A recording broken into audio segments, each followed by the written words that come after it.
Engkau tahu seluruh kehidupan kami. Engkau yang selalu mengerti atas apapun yang terjadi dalam hidup kami, dan apa yang Engkau izinkan terjadi, semua dalam kendali-Mu. Engkau tahu cara yang terbaik, bahkan untuk membalikkan keadaan yang tidak baik, untuk mendatangkan kebaikan bagi kami. Bahkan Engkau yang sanggup membuat rancangan dari orang fasik yang ingin mencelakakan kami, Engkau ubahkan untuk menjadi kebaikan bagi kami. Karena itu biarlah hati kami tetap mengasihi Engkau sepanjang hidup kami, mencintai-Mu, fokus dan tertuju kepadamu dan kepada kebesaran rencana-Mu. Engkau penulis hidup kami, dan kepadamu kami percayakan seluruh hidup kami. Lewat firman-Mu hari ini, teguhkan hati umat-Mu. Engkau yang tahu seluruh kehidupan umat-Mu, dan itu teguhkan dengan firman-Mu berbicara bagi kami, supaya apa yang sudah Engkau rancangkan, supaya apa yang sudah Engkau tuliskan, supaya apa yang sudah Engkau rencanakan dalam hidup kami, itu yang terjadi, itu yang tergenapi. Tidak ada satupun yang tidak tergenapi apa yang Kau rancangkan itu dalam hidup umat-Mu, Tuhan. Ketika hati kami mungkin teralih oleh karena persoalan, teralih oleh karena apapun yang terjadi, lewat firman-Mu hari ini, Tuhan, selaraskan kembali hidup kami sesuai dengan tulisan keagungan-Mu yang Kau rancangkan bagi kami. Karena kami tahu Engkau yang sanggup melakukan apa yang Engkau firmankan dan rancangkan. Karena itu dengan kuasa firman-Mu kami percaya, kami dikuatkan, kami dipulihkan, kami diselaraskan dengan rencana Tuhan, dan kami boleh mempermuliakan nama-Mu, bermultiplikasi untuk kemuliaan Tuhan. Dalam nama Yesus kami mengucap syukur, kami berdoa, haleluya, amin, amin, haleluya. Saya ucapkan shalom bagi kita semua. Haleluya. Kita berikan tepuk tangan dulu bagi tim praise and worship, ya. Saudara, saya percaya kita diberkati dengan pelayanan dari rekan-rekan kita untuk kemuliaan Tuhan, untuk hadiratnya terus boleh kita alami, kita nikmati lewat pujian penyembahan, lewat segala apa yang kita alami dalam ibadah ini, bahkan lewat firman-Nya hari ini. Baik Bapak Ibu Saudara, kita akan lanjutkan tema multiplikasi di akhir minggu keempat, ya, di akhir bulan November ini. Saya akan melanjutkan dari apa yang sudah kita mulai di minggu lalu, yaitu multiplikasi dalam kehidupan Ishak, ya. Multiplikasi dalam kehidupan Ishak, yaitu kita lihat perikop dari ayat Alkitab dalam Kejadian pasal 26. Sebentar, saya pastikan dulu di jalan, ya.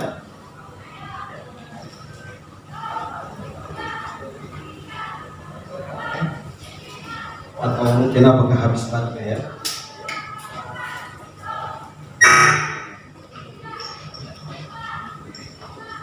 Boleh ganti baterai remote-nya satu. Minta tolong. Kemungkinan habis baterai. Masih ada, ya. Yang ini masih bisa sebenarnya. Coba.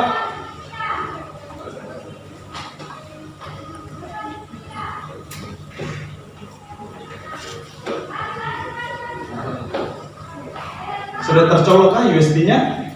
Sudah? Kok bisa seperti ini, ya? Sudah lama tidak ada gangguan ini. Belum nyala? Nyala? Oh, nyala. Tapi kok stuck di sini? Coba escape sebentar, keluar.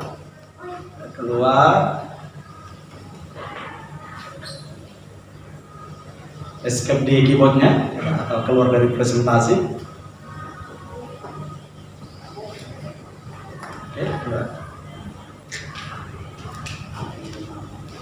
Oke, coba naik presentasikan lagi. Oke, atau internetnya kah yang masih mencoba menyambungkan, ya. Mohon sabar Bapak Ibu Saudara, ya.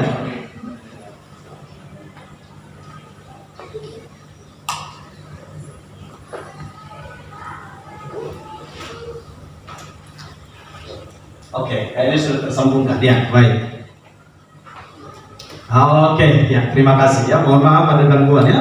Baik, ya, kita lanjutkan dari kehidupan dari Ishak yang mengalami multiplikasi ya. Saya bacakan ayat 12 di sini ya. Maka menaburlah Ishak di tanah itu, dan dalam tahun itu juga ia mendapat hasil 100 kali lipat, sebab ia diberkati Tuhan, dan orang itu menjadi kaya, bahkan kian lama kian kaya, sehingga ia menjadi sangat kaya ya. Sampai ayat 13 saja. Nah, Bapak Ibu Saudara, kita tahu bagaimana rahasia multiplikasi yang dialami oleh Ishak yang minggu lalu kita belajar, yaitu karena dia saudaraku ya menabur di masa sulit ya. Ini kok kambuh lagi. Oke ya. Ya, dia menabur di masa sulit. Dia menabur sekalipun di masa sulit. Ya, ada 3 sekalipun, ada kontradiksi yang saya taruh di kalimat ini, di poin ini. Ya, itu untuk membuat kita mengerti bahwa kehidupan kita untuk mengalami multiplikasi itu tidak ditentukan oleh keadaan normal, ya, keadaan yang semestinya. Tapi Tuhan mampu membuat kita bermultiplikasi sekalipun, ya. Sekalipun kita dihimpit, sekalipun kita kekurangan, sekalipun kita terbatas, sekalipun kita lemah, sekalipun kita gagal, sekalipun ya. Nah, dia menabur sekalipun di masa sulit, itu yang pertama. Dan yang kedua, dia mengalah sekalipun tidak untuk menang, saudaraku ya. Kita biasa diajar mengalah untuk menang, tapi Ishak dia mengalah, benar-benar dia mengalah. Dia tinggalkan semuanya ya. Dan yang ketiga, saudaraku, rahasianya dia tetap taat dan setia sekalipun tidak mengerti. Nah, ini rahasia yang keempat yang akan kita pelajari hari ini ya. Apa yang membuat Ishak bermultiplikasi ya? Dalam ayat 22 ya, waktu dia menggali sumur, saudaraku ya, saya sampaikan minggu lalu, sesudah airnya keluar, orang-orang di Gerar itu berkata, itu sumurku. Dia diusir ya, dia ngalah. Dia gali lagi sumur yang lain, menghasilkan air, saudaraku ya. Orang-orang sekitar berkata, itu sumur kami, pergi dari sini. Dia mengalah sampai akhirnya, saudaraku, dia menggali sumur ya, dan dia tidak diusir lagi dari sana. Dia berkata bahwa Tuhan memberikan kelonggaran kepada kita sehingga kita dapat beranak cucu di negeri ini, sehingga kita bisa berbuah dan bermultiplikasi di negeri ini.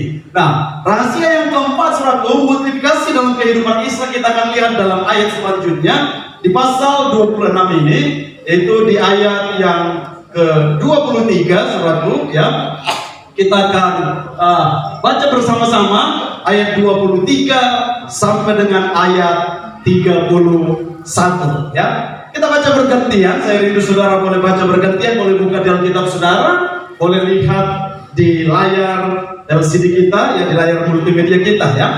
Dari ayat 23 sampai 31 saya baca ayat 23, 25, 27, 29. Nanti 31 kita baca sama-sama. Bapak Ibu Saudara baca ayat 24, 26 dan 28 dan 31 nanti kita baca sama-sama. Yang siap menyatakan, mengucapkan firman Tuhan boleh katakan amin. Amin. Amin. Haleluya. 23 saya baca, dari situ ia pergi ke Beersheba. 24. Lalu pada malam itu Tuhan menampakkan diri kepadanya setelah berfirman, Aku Allah yang mengatakan, jangan takut, sebab aku menyertai engkau. Aku akan memberkati engkau dan membuahkan keturunanmu karena apa itu. Ya, 25. Sesudah itu Ishak mendirikan mezbah di situ dan memanggil nama Tuhan. Ia memasang kemahnya di situ, lalu hamba-hambanya menggali sumur di situ. 26. Datanglah Abimelek dari Gerar mendapatkannya bersama-sama dengan Nahusha, sahabatnya, dan Fikol pasukannya. Ya, 27 saya baca, tetapi kata Ishak kepada mereka, mengapa kamu datang mendapatkan aku? Bukankah kamu benci kepadaku dan telah menyuruh aku keluar dari tanahmu? 28. Jawab mereka, kami telah melihat sendiri bahwa Tuhan menyertai engkau. Sebab itu kami berkata, baiklah kita mengadakan sumpah setia antara kami dan engkau, dan baiklah kami mengikat perjanjian dengan engkau. Ya, 29, bahwa engkau tidak akan berbuat jahat kepada kami seperti kami tidak mengganggu engkau, dan seperti kami semata-mata berbuat baik kepadamu, dan membiarkan engkau pergi dengan damai. Bukankah engkau sekarang yang diberkati Tuhan? 30. Kemudian Ishak mengadakan perjamuan bagi mereka, lalu mereka makan dan minum. Ayat 31 kita baca sama-sama, Bapak Ibu Saudara, ya. Keesokan harinya pagi-pagi bersumpah-sumpahlah mereka. Kemudian Ishak melepas mereka dan mereka meninggalkan dia dengan damai. Nah, rahasia yang keempat, saudaraku, ini luar biasa ya. Dan itu makanya saudaraku tidak salah Ishak mengalami multiplikasi. Nah, rahasia itu saudaraku ya, waktu Ishak ya melihat apa yang Tuhan sudah janjikan untuk membuat banyak keturunan, untuk engkau bermultiplikasi. Saudaraku, Ishak ya menabur di masa sulit. Ishak mengalah sekalipun untuk tidak menang, saudaraku. Dan Ishak, saudaraku ya, dia tetap taat dan setia kepada Tuhan. Maka rahasia yang keempat hari ini akan kita pelajari ya. Rahasia yang keempat multiplikasi dalam kehidupan Ishak, saudaraku, ini dia ya.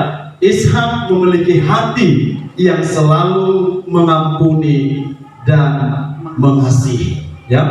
Ishak memiliki hati yang selalu mengampuni dan mengasihi. Nah, Bapak Ibu Saudara, kita lihat tadi ya bagaimana ayat 26 itu Abimelek, raja orang Gerar ini datang bersama-sama dengan Ahuzat dan Pikhol ya, nama-nama yang aneh, saudara. Sesudah apa yang mereka perbuat kepada Ishak, mengusir dia, merebut sumurnya ya, dan menyuruh dia pergi. Bahkan kalau kita lihat perkataan mereka, bagaimana saudaraku ya, mereka berkata kami berbuat baik kepadamu ya, padahal udah jelas diusir, udah jelas direbut sumurnya, tapi mereka datang karena melihat pembelaan Tuhan atas hidup Ishak. Mereka datang minta buat perjanjian, mereka datang yang minta pertolongan, mereka datang minta nanti perhatikan generasiku ke depannya. Mereka datang ingin berdamai. Dan luar biasa kita tahu apa yang dilakukan Ishak. Saudaraku, Ishak ya memiliki hati yang selalu mengampuni. Saudaraku ya, Ishak tidak berkata kamu udah mengusir aku dan pergi, jangan datang ke sini. Tapi saudaraku, bahkan dia mengadakan perjamuan dengan mereka ya. Kita lihat ya, mereka saudaraku dalam ayat 30, kemudian Ishak mengadakan perjamuan bagi mereka, lalu mereka makan dan minum. Saudara, orang yang mengusir dia, orang yang merebut hartanya ya, orang yang memperlakukan mereka dengan tidak baik, saudaraku ya, saudara, apa yang dilakukan Ishak? Karena hatinya mengampuni ketika orang ini datang, hatinya mengasihi, dibuat perjamuan, dipotong babi, saudaraku ya, dipotong hewan yang paling gemuk, ya sudahlah. Bahkan dia bersumpah untuk menjadi sahabat bagi mereka. Saudara, dia tidak berpikiran kemana-mana. Dia tidak berpikir, nanti kamu sakiti aku lagi. Tapi apa saudara yang dia lakukan? Dia mengasihi dan mengampuni. Nah, kita lihat sekilas peta atau letak dari mana dia diusir. Ini Gerar, saudaraku ya.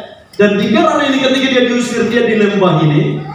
Dan sesudah itu ayat 23 ya, karena Tuhan membuat Ishak bermultiplikasi begitu banyak, saudara, begitu besar, maka dia pindah, saudara, ke Beersheba ya. Saudara, Gerar itu artinya adalah menginap untuk sementara, tapi Beersheba itu artinya kota yang diberkati, kota yang berkat. Saudara, kadang-kadang ketika kita harus berpindah dari sebuah keadaan dipaksa mungkin ya, seperti Ishak, saudara, ingat saja mungkin itu hanya tempat sementara dalam hidup kita.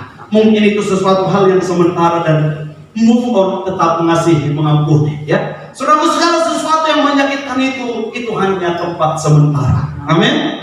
Ya, mau keadaan yang menyakitkan kita, bahkan COVID ini, saudara, itu hanya sementara. Dan kita akan pindah ke tempat yang lebih baik, tempat yang diberkati, Beersheba kita. Jaraknya ya kurang lebih sekitar 30 km saja, saudara ya. Dari Gerar, saudaraku ya, Ishak diusir, dipaksa pergi ya, bahkan direbut hartanya. Dia pindah sedikit ke lembah, tempat yang harusnya tidak menjadi tempat impian, namun di sana dia menghasilkan. Direbut lagi, saudaraku, sampai akhirnya dia pindah ke Beersheba Dan di sanalah Tuhan membuat dia bermultiplikasi. Di sanalah Tuhan terus memberkati dia. Dan dalam ayat yang ke-24 kita baca tadi bagaimana Tuhan kembali saudaraku ya menyatakan janjinya, aku akan memberkati engkau dan membuat keturunanmu besar. I will bless you and make you fruitful and prosper and multiply. Aku akan memberkati engkau, membuat engkau menjadi besar dan berbuah dalam kehidupanmu. Saudaraku, ketika dia di sana, dan kuncinya sekali lagi yang keempat, dia memiliki hati yang mengampuni. Nah, saudara, mengampuni ini udah sering kita dengar, namun susah untuk dilakukan ya. Ini percayalah, tidak ada yang kebetulan ya kalau kita dengarkan firman ini ya. Bagi kita semua itu pengampunan itu harus setiap hari. Seperti kita meminta pengampunan kepada Tuhan ya setiap hari. Walaupun kita sudah diampuni, tetap firman Tuhan berkata, jika kamu mengaku dosamu ya. Pak Arifin pernah berkata ini bahwa aliran saudaraku Hyper Grace berkata nggak perlu lagi minta ampun, cukup sekali ya. Tapi tidak saudaraku ya, Alkitab berkata jika kamu mengaku dosamu, kecuali saudara udah nggak pernah bikin dosa lagi, cukup sekali, nggak apa-apa ya. Ada di sini yang nggak pernah bikin dosa lagi, nggak pernah bikin pelanggaran lagi, ada? Nggak ada yang angkat tangan ya. Setiap kita saudaraku ya, potensi itu, potensi menyakiti sesama, bahkan menyakiti orang terdekat kita, suami istri, orang tua, anak kita, saudara kita, potensi itu ada ya. Tapi memiliki hati yang mengampuni ya. Baterainya itu sudah habis, ada casnya. Oke, jangan sampai sesudah mati nanti ya. Oke. Nah, saudara, ini yang dilakukan Ishak yang menjadi kuncinya, memiliki hati yang selalu, bukan hanya sekali, bukan hanya 5 kali, bukan hanya 50 kali, tapi selalu. Kalau saudara nggak mengerti arti kata selalu, tanya pasien, mana pasien? Selalu itu artinya apa, Pak? Terus. Always ya, terus menerus ya, nggak ada habis-habisnya ya. Saudara, memang sama seperti Yesus yang mengampuni kita terus menerus ya. Demikianlah kita harus memiliki hati yang selalu mengampuni ya. Ishak tahu ada kemungkinan orang Gerar Abimelek itu menyakiti dia kembali, tapi dia jamu saudara, karena bukan sekali yang disakiti ya, sudah diusir, direbut sumurnya ya. Yang tercatat saja 3 kali saudaraku ya, bangsa yang dipimpin Abimelek ini menyakiti dia, tapi hatinya saudaraku ya selalu mengampuni dan mengasihi. Saudara, sekali lagi ini menjadi kunci yang keempat. Kalau kita melihat kehidupan Ishak sehingga dia menjadi kaya, sangat kaya, dan dia menjadi kaya dan makin kaya dan sangat kaya ya. Dia menjadi kaya dan ya makin kaya sehingga dia menjadi sangat kaya saudara ya. Kalau bahasa aslinya itu sekali lagi bukan hanya kekayaan materi ya, God makes him great ya. Dia dikatakan itu benar-benar saudaraku yang mengalami multiplikasi saudaraku. Nah, hati yang selalu mengampuni. Bapak Ibu Saudara, sekali lagi mengampuni ini kata yang gampang kita ucapkan tapi sulit dilakukan ya. Bagi kami hamba Tuhan pun termasuk kata yang gampang kami khotbahkan, tapi melakukannya itu gak gampang saudara ya. Diperlukan nanti kuncinya akan kita pelajari. Saudara, ini ada sebuah kisah yang menarik sekali saudaraku. Ini kisah relevan yang baru terjadi ya, kurang lebih beberapa tahun yang lalu, 12 tahun yang lalu tepatnya, tapi kisah ini mencuat itu beberapa tahun kemarin ya, yaitu kisah dalam kehidupan seorang pendeta saudaraku ya, seorang hamba Tuhan yang bernama Fitzgerald ya. Ini dia pendeta ini saudaraku, Fitzgerald, suatu ketika kehilangan istri dan anak dalam kandungan istrinya. Ketika seorang yang bernama Matt Swetzel, ya, Matt Swetzel ini, ya, menyetir mengantuk, sehingga ketika dia nyetir mengantuk, saudaraku, dia menabrak, ya, keluarga Fitzgerald dan istrinya Fitzgerald ini meninggal dan anak dalam kandungannya, dan anaknya yang paling besar berusia 2 tahun kurang, saudaraku, itu mengalami luka-luka yang serius, dan akhirnya saudaraku pada masa itu apa yang dilakukan oleh Fitzgerald sungguh luar biasa ya. Saudara, Fitzgerald datang kepada hakim dan meminta orang ini dibebaskan dari hukuman. Saudara, luar biasa sekali ya. Fitzgerald berkata, pada saat itu aku langsung teringat kepada khotbahku, dan aku teringat kepada khotbah yang sering kudengar. Ada bahwa mengampuni itu adalah keputusan. Ada dua pilihan yang harus kita lakukan dalam hidup ini. Ketika kita kehilangan, ketika kita disakiti, dia berkata, ya, keputusan itu yang menentukan adalah kita. Pilihan yang pertama, kita bisa mengekspresikan, mencurahkan, memuaskan kemarahan dan kekesalan kita. Atau pilihan yang kedua, kita bisa mengampuni. Dan saya pilih untuk mengampuni dia. Dan dia datang kepada hakim ketika di sidang, saudaraku. Ya, akhirnya luar biasa, benar-benar saudaraku ya, Matt Fetzel ini benar-benar dibebaskan dari hukuman.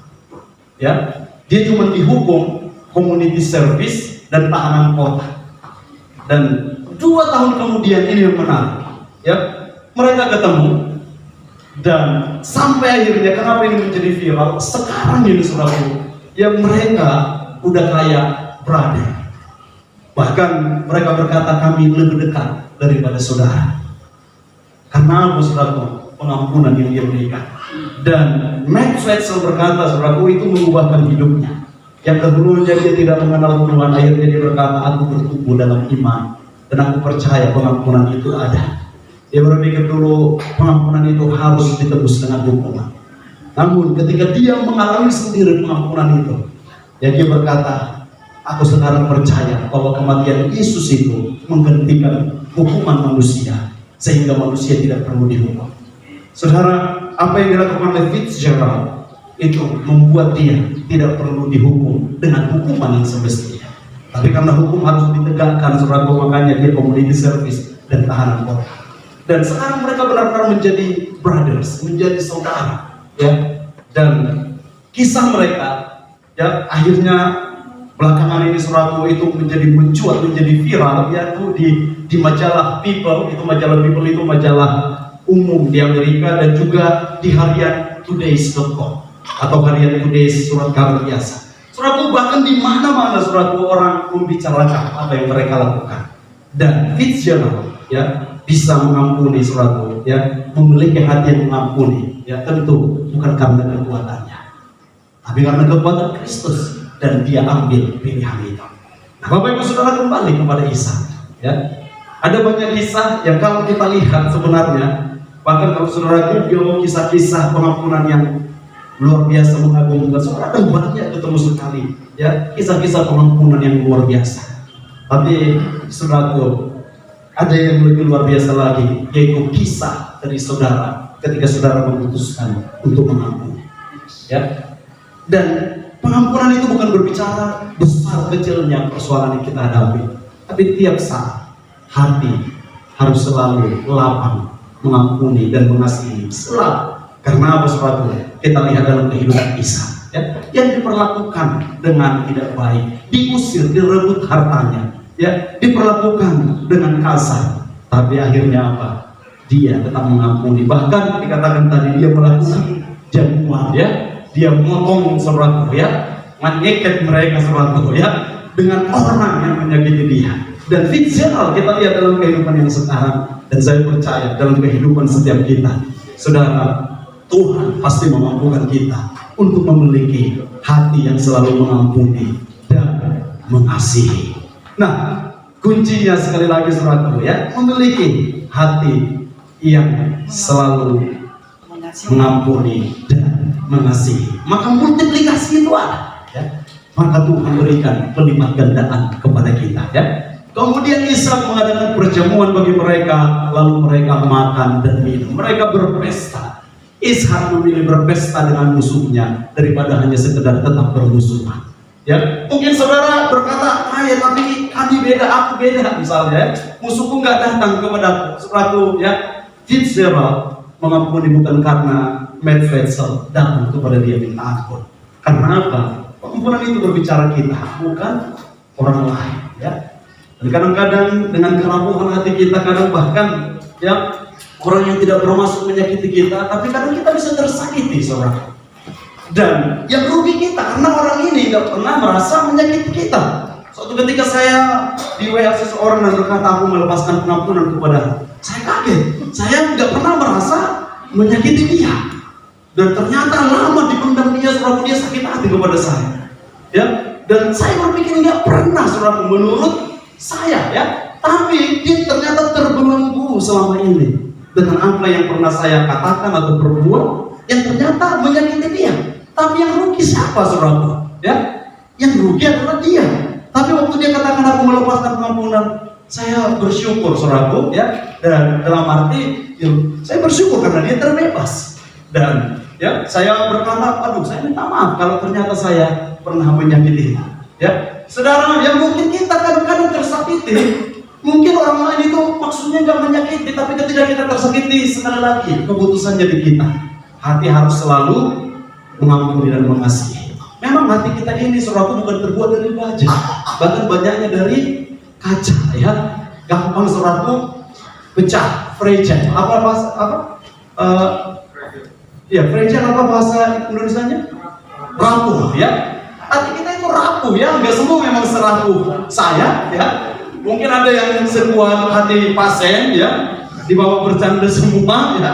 Makanya sering kita bercanda, ya, saudaraku. Tapi beraneka ragam. Tapi tetap kita punya keputusan, udahlah. Ketika lagi rapuh, pecah, saudaraku, Tuhan membuatnya, memulihkannya menjadi baru, ya. Jangan sampai, ya, seperti yang saya katakan tadi, ya, saudara simpan dan 5 tahun kemudian baru saudara berkata, aku melepaskan pengampunan kepada aku, ya. Jangan sampai orang nggak tahu loh, ternyata dia sakit hati kepadaku. Dan ternyata setelah diteliti, mungkin itu nggak terlalu penting. Dan akhirnya kita terpenjara di dalam situ. Saudara, Ishak pun tetap hatinya tidak terbuat dari baja. Makanya dia sempat berkata, bukankah kamu mengusir aku? Ya, tapi Abimelek dan kepala pasukannya berkata, bukankah kau tahu kami begitu baik kepada aku? Ya, kami memperlakukan kau dengan baik karena itu bersumpah. Namun Ishak tidak memilih untuk berdebat. Tidak, kamu memperlakukan aku tidak baik. Dia tidak katakan seperti itu.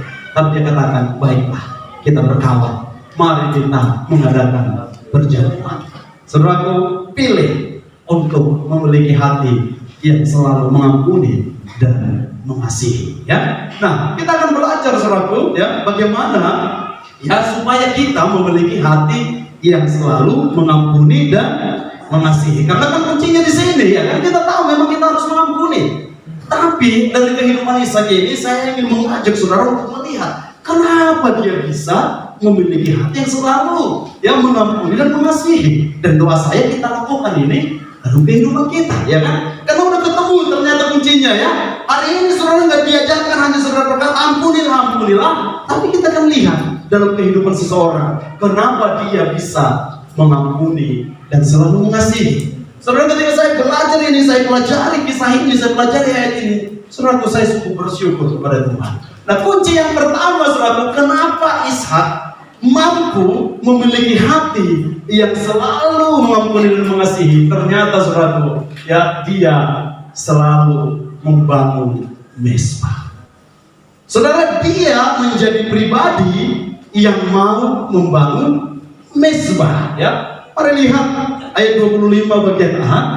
Jadi dikatakan sesudah itu Ishak mendirikan mezbah di situ dan memanggil nama Tuhan.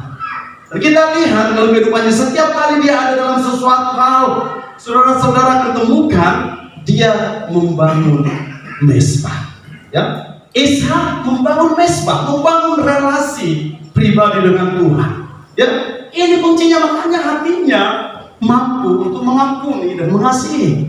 Saudara, ya, kalau kita tidak membangun mezbah, maka akan sulit bagi kita untuk mengampuni. Kalau kita tidak memiliki hubungan pribadi yang baik dengan Tuhan, ya, maka akan sulit bagi kita untuk mengampuni, ya. Kenapa? Mengampuni dan mengasihi itu bukan dengan kekuatan kita, tapi dengan kekuatan Tuhan.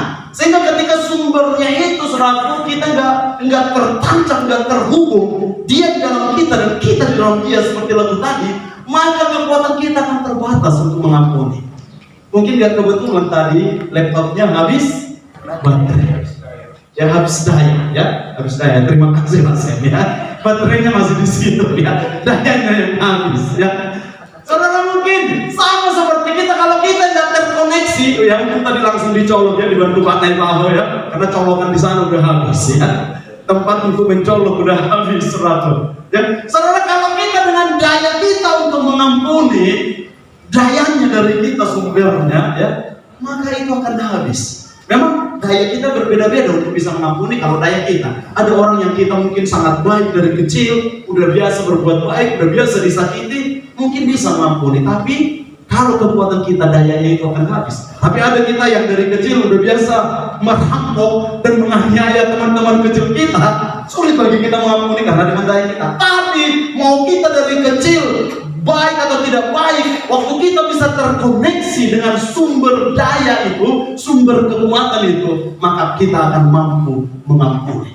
Karena apa? Pengampunan itu bukan berbicara siapa kita, tapi berbicara siapa yang menjadi sumber kita. Pengampunan itu bukan berbicara tentang karakter. Ya memang kayak gini, aku nggak bisa mengampuni. Dari kecil aku udah kutindisi semua orang. Ya nggak bisa mengampuni, nggak bisa saudara.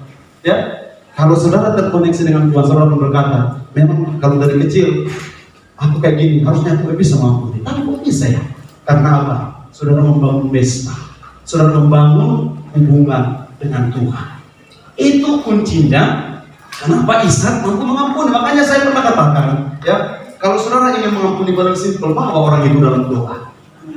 Kalau saudara nggak bisa membawa dia dalam doa, memang akan sulit untuk mengampuninya.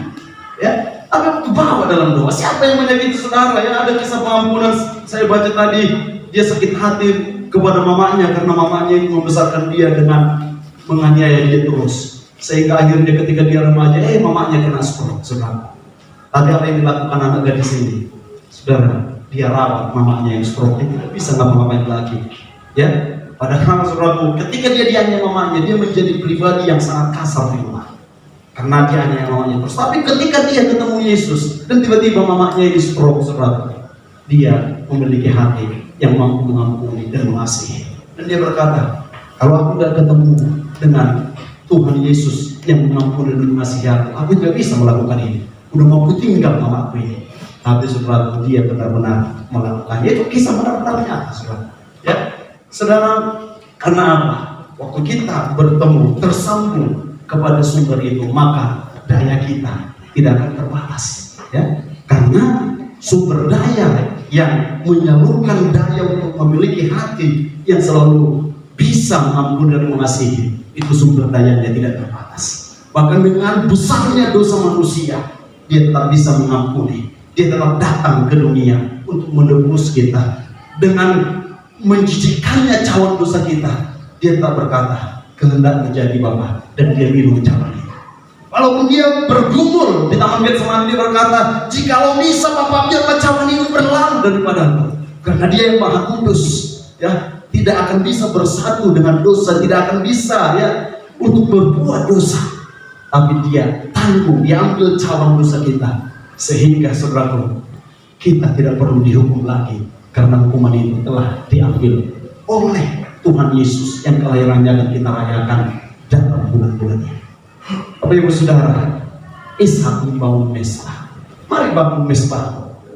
Perlu saudaraku kita mengintrospeksi diri, kapan terakhir kali aku berdoa? Kapan terakhir kali aku berdoa itu benar-benar terkoneksi? Ya, oh tadi malam waktu doa makan. Ya. Saudaraku, membangun mesbah itu lebih daripada doa makan. Saudaraku, bahkan membangun mesbah itu ya lebih daripada sekedar hari Minggu, tapi minimal di hari Minggu saudara bangun mesbah.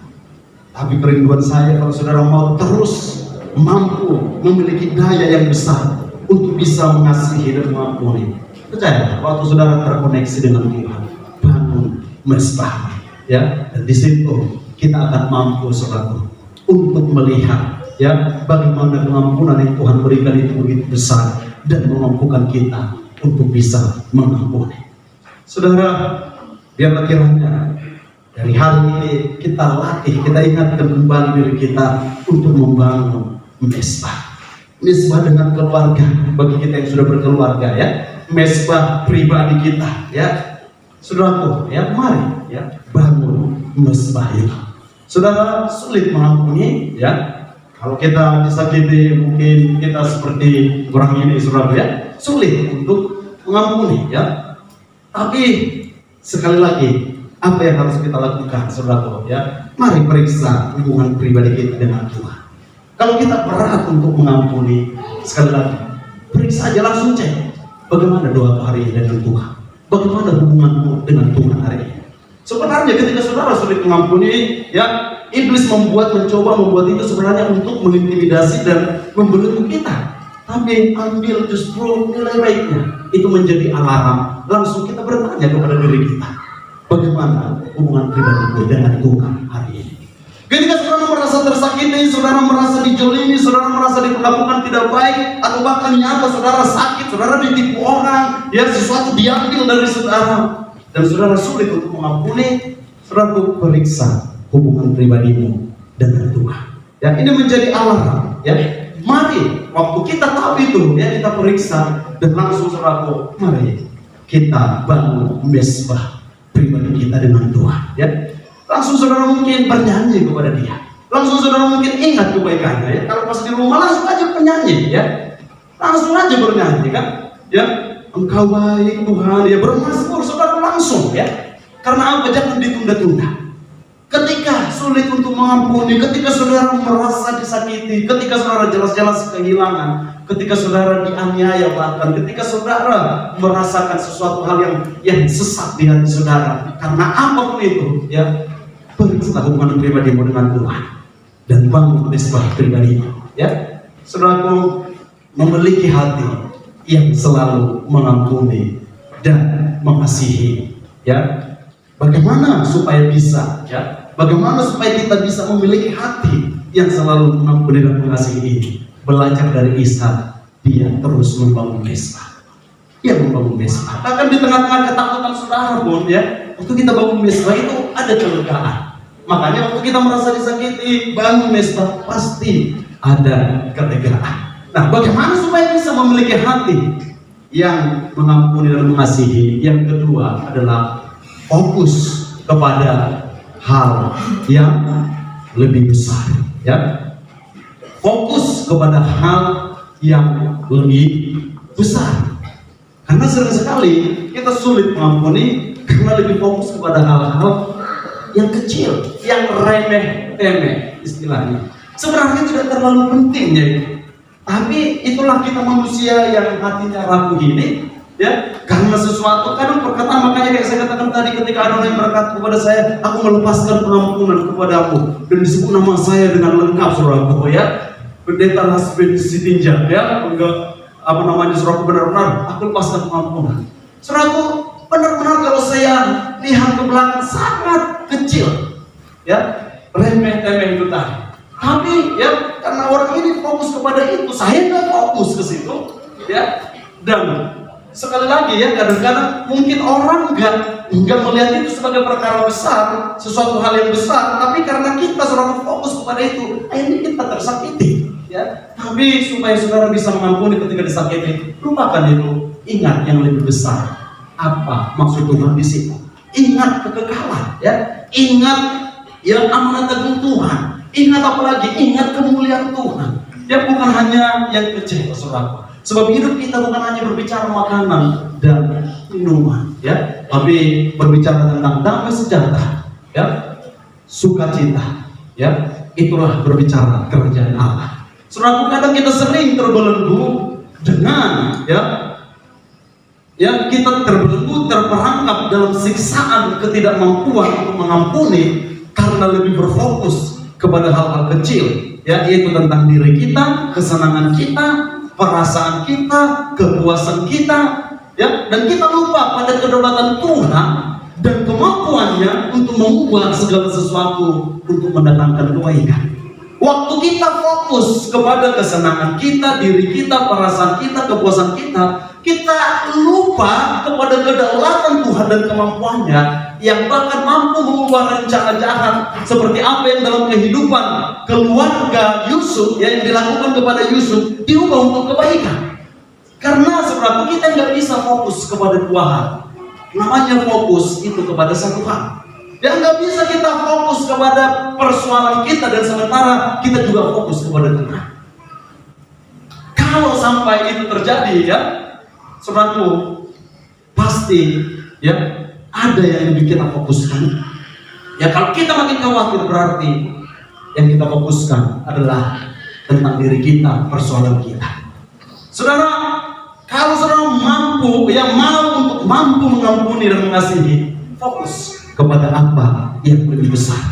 Ya, sekali lagi kita tidak akan bisa fokus kepada masalah kita dan di saat yang sama fokus kepada kebesaran kita, fokus kepada rencana Tuhan. Sebab waktu kita mikirkan perasaan kita yang disakiti, yang kehilangan dan lain sebagainya, itu kita sedang melupakan Tuhan dalam sementara itu. Tapi ketika itu terjadi harus langsung saudara alihkan kembali fokus kita kepada Tuhan. Oke lah aku seperti ini, oke lah aku kehilangan, tapi aku percaya Tuhan mampu mengganti apa yang hilang ini 10 kali lipat, 30 kali lipat, 60 kali lipat, bahkan 100 kali lipat. Tapi kalau kita fokus kepada kehilangan itu, kita ratapi terus, aduh sayang kali ya, aduh sayang kali. Saudaraku, ya saya pernah ngalamin itu ya. Terus saya lihat, aduh sayang kali ini ya, nggak banyak memang ya. Sayang kali harusnya ini nggak hilang yang berapa ratus ribu ini. Kalau aku tadi nggak teledor, ini bisa nggak hilang. Sayang kali. Dan akhirnya saudaraku itu lama sekali saudaraku membuat hati saya terfokus kepada yang berapa ratus ribu ini. Tapi akhirnya saya sadar, ya nggak bisa lagi itu kembali. Ya udah saya fokus kepada Tuhan aja, kepada kemampuannya untuk memberkati lebih daripada yang berapa ratus ribu ini. Saudara, mari fokus kepada hal yang lebih besar. Karena apa saudaraku? Ya, kehidupan kita ini bukan hanya berbicara tentang diri kita, kesenangan kita, perasaan kita, kepuasan kita, bukan hanya itu, tapi jauh lebih besar hidup kita, jauh lebih besar dari diri kita sendiri. Karena apa? Hidup kita ini tentang Tuhan, tentang keagungan rencananya, ya, tentang hidup kita ini tentang pernyataan mujizatnya. Hidup kita ini tentang bukti kebesarannya, bukan bukti tentang pencapaian dan kesenangan kita saja, tapi bukti kebesaran Tuhan. Ishak mengerti itu, makanya bagi dia saudaraku, dia bisa mengampuni. Dia fokus kepada janji Tuhan, ya. Dia fokus kepada apa yang Tuhan janjikan, bahwa aku akan membuat engkau menjadi bangsa yang besar. Aku akan memberkati engkau. Sehingga ketika dia diusir, ketika miliknya dirampas, saudaraku, dia tahu dia menjadi kaya bukan karena apa yang bisa dia dapat, bahkan bukan karena apa yang bisa diberi orang, tapi karena apa yang bisa diberikan Tuhan kepada dia sesuai dengan apa yang Tuhan janjikan. Saudaraku, kepada siapa kita sekarang fokus? Kepada apa fokus saudara sekarang? Kenapa saudara mengampuni begitu sulit, mungkin gak gampang? Mari ganti, alihkan fokus saudara. Ya, waktu sesuatu diambil dari hidup saudara seperti Ishak, dirampas ya, apa yang dia bangun, yang dia gali, yang udah menghasilkan, diambil orang ya, sumur itu saudara, dia tetap ingat janji Tuhan. Dia tetap ingat janji Tuhan, dia bangun pesta, dia fokus kepada janji Tuhan. Dia nggak berkata udah capek-capek kami menggali sumur ini, diambil lagi, ayo kita rebut kembali, saudara ya, bukan saudara, dia relakan. Ya. Dia nggak rebut kembali karena apa? Dia fokus kepada yang lebih besar. Sebab dia tahu kalau satu sumur diambil orang, dua sumur diambil orang, dia percaya Tuhan sanggup membuka sumur-sumur yang baru untuk memberkati dia. Kadang-kadang oleh keadaan yang terjadi ini, mungkin sumber pencaharian hidup kita mungkin itu diambil oleh keadaan. Ya, dan kita bisa menjadi sakit hati kepada keadaan, bisa menjadi sakit hati kepada tempat di mana kita tinggal, bisa menjadi sakit hati kepada situasi yang terjadi. Tapi ingat kembali, multiplikasi itu karena janji Tuhan. Karena itu nikmati kebaikan Tuhan, ya, fokus kepada janji Tuhan. Saudara, Ishak fokus kepada janji Tuhan dan rencana Tuhan, bukan kepada perasaannya, kehilangannya, dan bukan kepada perbuatan jahat dari orang-orang sekitarnya yang menyakiti dia. Nah, waktu kita fokus kepada rencana Tuhan itu, ya, maka tidak ada lagi hal yang lebih besar, saudara.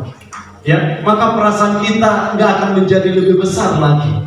Ya, maka ego kita nggak akan menjadi lebih besar lagi. Maka pencapaian kita nggak akan lebih besar lagi. Maka bahkan masa depan kita yang kita pikir kita yang bisa mencapainya itu nggak akan lebih besar lagi. Karena apa? Kita tahu ada yang jauh lebih besar dari semuanya, bahkan dari hidup kita sendiri, yaitu rencana Tuhan dalam hidup kita. Dan Ishak fokus kepada rencana Tuhan itu. Saudara jangan fokus kepada anak-anak yang jalan atau orang yang jalan, ya. Ini diuji lagi. Fokus kepada firman Tuhan. Haleluya. Nah, itulah contohnya distraction itu, ya. Itulah contohnya kadang-kadang fokus kita dialihkan, saudara, oleh keadaan, oleh kehilangan, ya, oleh perbuatan orang, oleh bahkan perkataan yang sedikit aja sebenarnya dari orang yang memang kadang gak bisa dicabut kembali, tapi itu bisa menghilangkan fokus kita. Kita lupa kalau kita ini bukti kebesaran Tuhan hanya karena perbuatan atau perkataan orang kepada kita yang belum tentu benar, yang katanya si anu dan katanya si anu dan katanya si anu, ya. Kita bisa kehilangan diri kita, identitas kita sebagai anak-anak Allah. Kita bisa jadi gak ke gereja, ya. Kita bisa jadi gak melayani Tuhan. Kita bisa jadi gak serius surat bekerja karena fokus pada apa yang dilakukan orang, karena fokus pada apa yang katanya dikatakan orang, masih katanya, ya. Tapi saudara, mari hari ini jangan teralih fokus kita, ya. Ada yang lebih besar dari setiap persoalan, dari setiap kesakitan yang kita terima, dari setiap perbuatan dan perkataan yang kita dengar yang mungkin menjelekan kita atau apapun itu. Ada yang lebih besar, hidup kita sebagai bukti kebesaran Tuhan. Karena itu jangan berhenti hidup dalam rencana Tuhan, ya. Sekeras apapun keadaan, sesulit apapun keadaan, ya, sesakit apapun saudara diperlakukan, jangan pernah berhenti untuk hidup dalam rencana Tuhan. Kadang-kadang kita merasa diperlakukan gak adil, tapi jangan berhenti, saudara, ya. Jangan berhenti. Karena kita berpikir, saudaraku, ya, yang si anu diberikan ini, yang aku cuma segini, atau bahkan aku tidak diberikan. Saudara, kadang itu membuat kita bisa berhenti melayani Tuhan. Saudara, saya jujur, saya pernah sharing dengan Rockman di sini, dan gak apa-apa saya share kepada saudara, ya.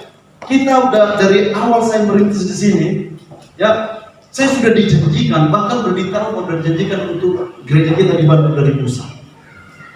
Dan tahun berganti tahun, dan kita akan merayakan tahun ke-8 tahun ini.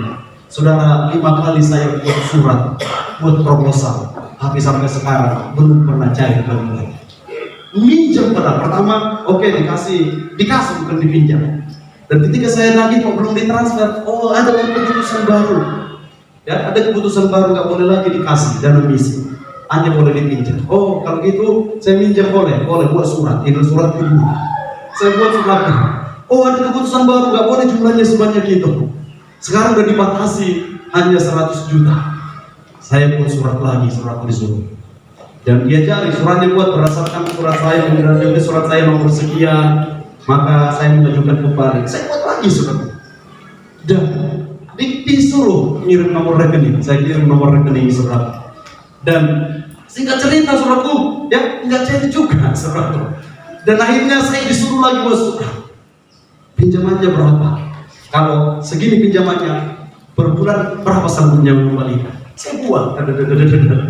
Dan ketika akhirnya saya tagih lagi, masih yang kemarin pinjamannya itu pengembaliannya belum jelas. Coba dibuat surat lagi. Sekarang nggak saya buat lagi saudara.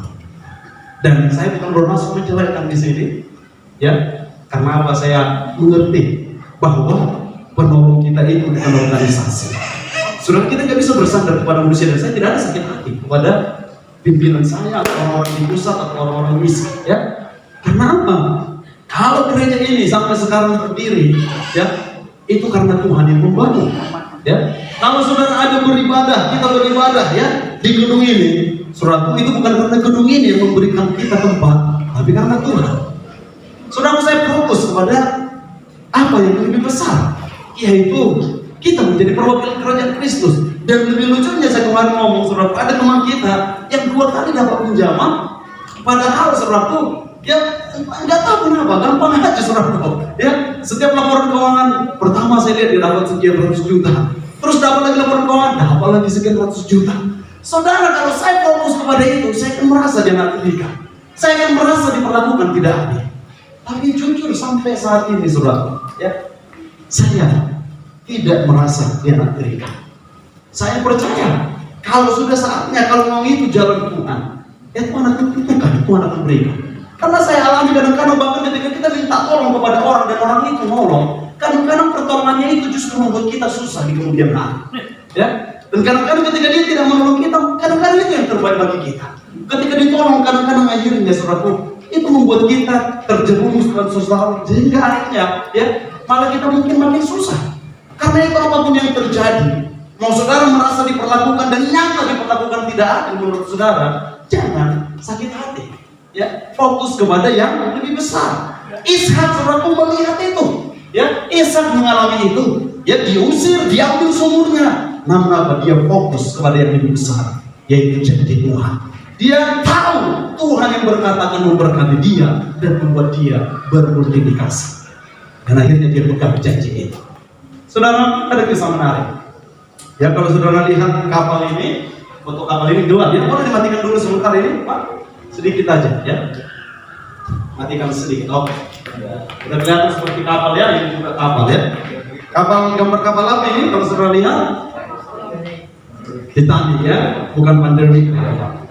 Ya, kalau dibuat ini lebih nyata ya. Titanic, saudara.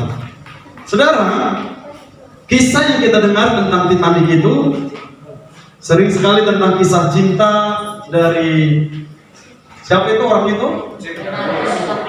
Leonardo DiCaprio itu pemerannya ya. Siapa Pak? Jack dan Rose. Ini hafal ya. Ya, bukan Samuel dan Lestari ya.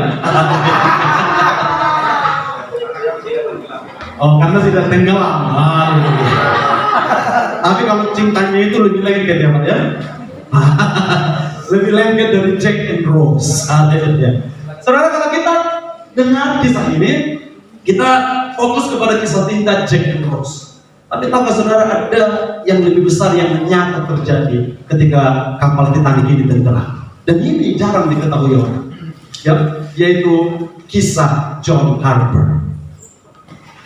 John Harper adalah pendeta yang menginjil ketika kapal Titanic ini tenggelam. Dan itu kisahnya apa? Ketika kapal Titanic tenggelam, ya, John Harper mengambil putrinya yang berusia 6 tahun lebih, karena mereka dari Inggris, dari tempat Titanic ini berangkat dari Inggris hendak ke Chicago. Ya, Titanicnya kan menuju New York waktu itu ya. Dan dia ambil saudaraku anaknya yang 6 tahun lebih dengan keponakannya, dan dia taruh ke lifeboat ya, ke kapal sekoci penyelamat itu, dan dia berkata, "Nak, nanti kamu akan melihat papa lagi. Entah kapan itu, tapi nanti. Sekarang kamu pergi ya." Istrinya sudah meninggal lama. Ya, sesudah dia taruh anak ini saudaraku, dia pakai life jacket karena dia kelas bisnis, bukan kelas ekonomi ya, karena dia diundang khotbah, dia khotbah terkenal, bukan khotbah ecek-ecek, tapi benar-benar terkenal. Tapi fokusnya tidak teralihkan kepada TK dan lain sebagainya. Saudara, dia diundang untuk khotbah di gereja Moody dan di Chicago. Dan sesudah dia taruh anaknya dan keponakannya, dia mencari orang untuk berkata, "Percayalah sama Tuhan Yesus bahwa Dia mengampuni engkau, sehingga kalau engkau pun mati meninggalkan dunia ini, engkau menuju tempat kekekalan yang indah dan abadi surga." Dan banyak yang percaya, dituntun dia untuk terima Yesus. Banyak sekali ya, banyak yang terima Yesus, banyak yang terima Yesus. Dan kesaksian, ada satu kesaksian. Jadi kalau saudara tahu ya, kapal Titanic yang tenggelam 1.500 lebih meninggal ya, ada 780 atau sekian yang selamat. Jadi bukan semua meninggal ya. Cuman ada kesaksian 5 tahun berikutnya, saudara, orang ini kesaksian bagaimana John Harper menuntun dia kepada Yesus. Ya, orang ini ateis, orang ini jahat. Ketika dikatakan kamu mau percaya kepada Yesus, apakah kamu sudah percaya kamu diselamatkan oleh pengorbanan Yesus, penebusannya di kayu salib, menggantikan hukuman dosamu? Orang ini berkata, "Enggak, aku enggak percaya. Udah mau mati saudara. Enggak, aku enggak percaya." Dia berkata, "Kalau gitu ini ambil jaket pelampung ini, kamu yang lebih membutuhkannya, supaya kamu punya kesempatan untuk mengenal keselamatan dari Yesus." Saudara, dipakai anak muda inilah jaket itu. Dan akhirnya dia terus menginjil, sampai akhirnya dia meninggal. Saudaraku, sesudah itu bahkan sampai sekarang banyak buku ditulis tentang John Harper ini. Ya, ada kisah-kisah buku yang ditulis yang begitu menarik ya, tentang the real hero of Titanic. Ya, ini buku yang muncul di sini adalah kesaksian dari 5 orang yang diselamatkan. Ya, the last convert of John Harper. 5 orang yang diselamatkan itu bersaksi bagaimana mereka dituntun kepada Yesus. Saudaraku, bagaimana itu bisa terjadi? hidupnya John Harper yang begitu tenang, yang begitu tidak khawatir dengan apapun. Karena apa? Dia fokus kepada yang lebih besar. Dia fokus kepada rencana Tuhan dalam kehidupannya. Karena itu, saudara, ya, kalau kita belum bisa mengampuni, kalau kita sulit untuk mengampuni, ya, mari periksa, ya, kepada hubungan kita dengan Tuhan, baru bangun. Dan yang kedua, fokuslah kepada janji dan rencana Tuhan yang jauh lebih besar dari sekedar rasa sakit, kekecewaan yang kita alami, dari sekedar pencapaian untuk ketenangan, untuk comfort zone yang kita inginkan. Tapi mari fokus kepada rencana Tuhan. Dan ketika kita fokus kepada rencana Tuhan, kita bisa mengampuni, kita bisa selalu mengampuni dan selalu mengasihi, dan kita akan menerima multiplikasi. Saya undang pemain musik dan saya ucapkan kepada kita semua selamat mengalami multiplikasi. Amin. Mari bangkit berdiri bersama-sama. Haleluya. Doa saya, setiap kita tidak susah lagi untuk mengampuni. Bahkan ketika kita disakiti, ya, kita bisa mengampuni, kita bisa, ya, bermultiplikasi dalam kehidupan kita. Kunci ada. Haleluya.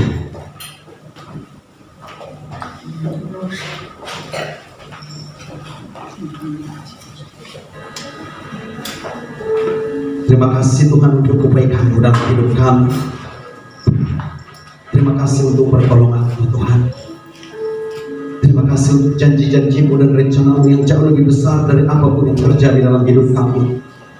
Rencana-Mu yang jauh lebih besar dari rasa sakit yang kami harus lalui, dari penderitaan yang harus kami alami, dari pengalaman dan keadaan hidup kami, perlakuan, apapun itu, rencana-Mu jauh lebih besar. Kami mau membangun mesbah, kami mau fokus di hadirat-Mu, terus menaikkan pujian kami. Di hadirat-Mu kami mau terus fokus kepada-Mu Tuhan. Terima kasih Bapa, terima kasih Tuhan. Biarlah kami menjadi umat yang mengalami multiplikasi dalam hidup kami. Terima kasih. Haleluya. Forever I will sing your presence. Forever I will trust in your name. Your will be done. Your will be done. Forever I will sing. Forever I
Forever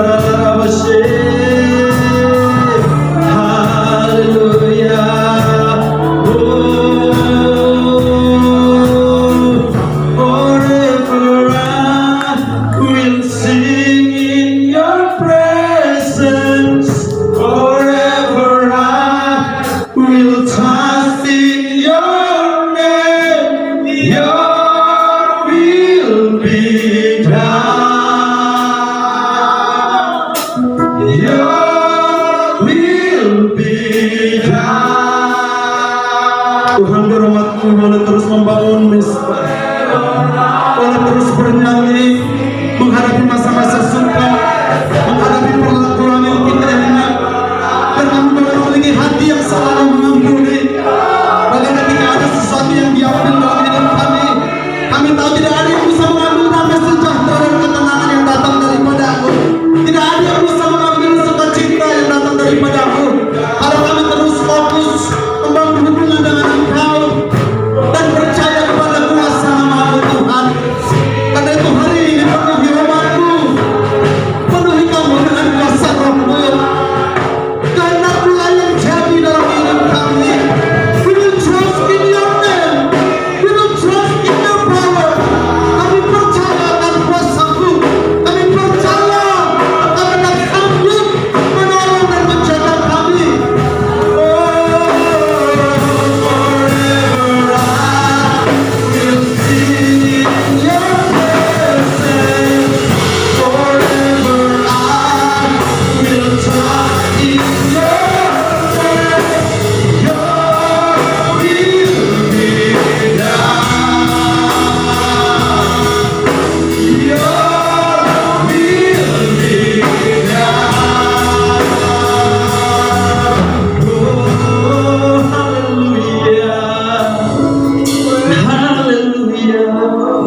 Tuhan, aku berdoa bagi umat-Mu hari ini Tuhan. Engkau tahu apa yang mereka lalui. Engkau mengenal setiap umat-Mu secara pribadi. Tuhan, apapun yang terjadi, aku berdoa lebih daripada umat-Mu mendapatkan apa yang mereka impikan. Aku berdoa mereka membangun mesbah. Mereka mampu memiliki hubungan yang baik dengan Tuhan, mengenal Engkau sebagai Bapa yang peduli dan yang merancangkan hidup mereka. Karena itu doaku, hadirat-Mu dan nyanyian surgawi terus ada di hati dan hidup mereka, sehingga mereka boleh fokus. Kuasa Roh-Mu mengalir memenuhi hati mereka di dalam nama Yesus. Kuasa hadirat-Mu mampu, kuasa hadirat-Mu dari tempat maha tinggi memulihkan hati setiap umat-Mu, menyembuhkan yang terluka, memberi ketenangan kepada yang gelisah dan mengalami kekecewaan di dalam nama Yesus. Terima kasih Tuhan. Terima kasih Bapa. Mengalir kuasa dari tempat maha tinggi. Mari terima aliran kuasa Roh-Nya memulihkan setiap kita. Setiap kita perlu kuasa Roh-Nya. Setiap kita perlu kuasanya untuk membuat kita mampu untuk hidup dan selalu mengampuni dan mengasihi